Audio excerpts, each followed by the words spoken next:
Your primary focus is getting your fighter ready for the fight.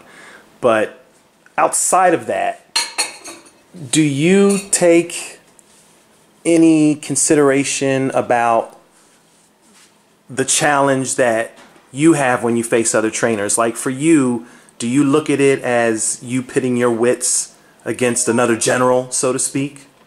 I guess in some ways you might want to look at it that way, but most of the time I don't, because most of the time I'm focusing on my guy, so that's going to override everything else.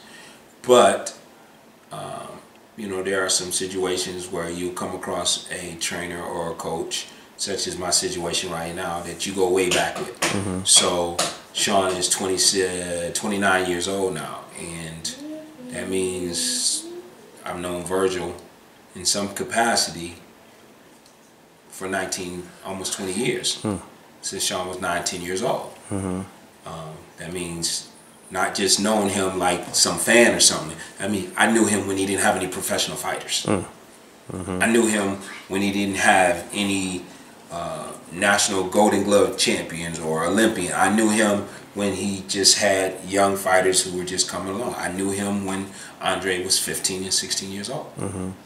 You know, so that means something when you go up against that guy, because I was already looking at what he was doing and saying out to myself that I aspired to do that. Hey, that I aspired to do that. You know, so in this particular situation, yeah, it means a lot to be able to pull that off. You know, it means a lot to go up against him in competition. It means a lot to sit on a podium with him, with the respect that I have for him, to be up there and say I'm up here with him. You know, it means a lot. Yeah. Does that could that potentially help you when you're, and not necessarily for this fight, but for any fight, if you're familiar with another trainer and you might know his tendencies as well? You know what? At this level, I don't think it does. Like back in the amateur system, you know, certain trainers always train their guys the same way. So that was a part of what we had to deal with when we fought Adrian Bronner, because I knew Cincinnati, I knew the trainer, and I knew how they trained, and I knew how they fight. They all fought that way, and they all trained that way. So I knew what I was going to be dealing with. That wasn't going to change. The only way that would ever change is if that fighter had left, and he didn't. And there was no reason to, because they've been successful for so many years with Olympians and national champions over and over and over again.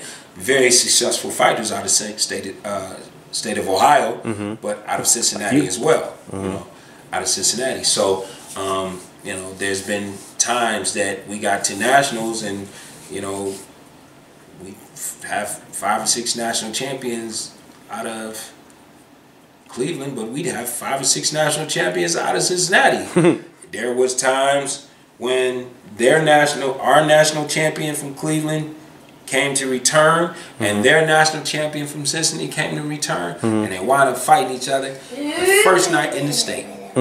Neither one of them, I mean, well, obviously one of them got to the nationals, but you know, if they had just been one weight class different, we probably had 2 more national champions from that weight class. I mean, from that national team that year. But they wound up first night in the state seeing each other. 2 national champions. Wow. Yeah. Wow. Rashid Warren was one of those guys. Wow. Wow. So, best case scenario, how do you see this fight ending? Obviously with victory, but is there any, you know, is there any hope that you guys do get a knockout? Do you not care? I don't think like that. I don't. My mindset is not like that. I think it's like baseball in that respect. If you're swinging for the fences, swinging so hard, you might strike out. So we want to win every round and win it decisive. And anything else that comes to, you know, to us from that point, if he blinks, winks, or you know, coughs or something, and we see that, right, immediately jump on him and go for it. But you know, not for a lack of trying will we not be trying to get one. Right. We just, you know, it's not something that you go into a fight. For me, the coach might feel that way. I don't go into a fight and all right, we got to knock this guy out, or go for the knockout, you know, and swinging hard, and you know, trying to tear someone's head off. No, that's not how we operate. Yeah, and the reason why I asked is just because we were just talking about some of the politics in the sport, and not only the politics in the sport, but just, you know, your last fight, very, very, very close fight, you know, and I was wondering if all of that maybe had an impact on, you know, how you view wanting the outcome of a fight now. You really can't, because again, what do you want to do? Strike out early? Right. You know, you want to keep swinging and striking out? No, you still have to stay your course and work your way to where you're going. I have preached this fight and previous fights before this with Shaw Intelligence. I've also preached, I put emphasis on punch placement. And I believe in punch placement. And if you can place these punches on the chin, on the temple, on the nose, on the liver, on the kidney, on the solar plex, that you can create a knockout from that, or a stoppage from that.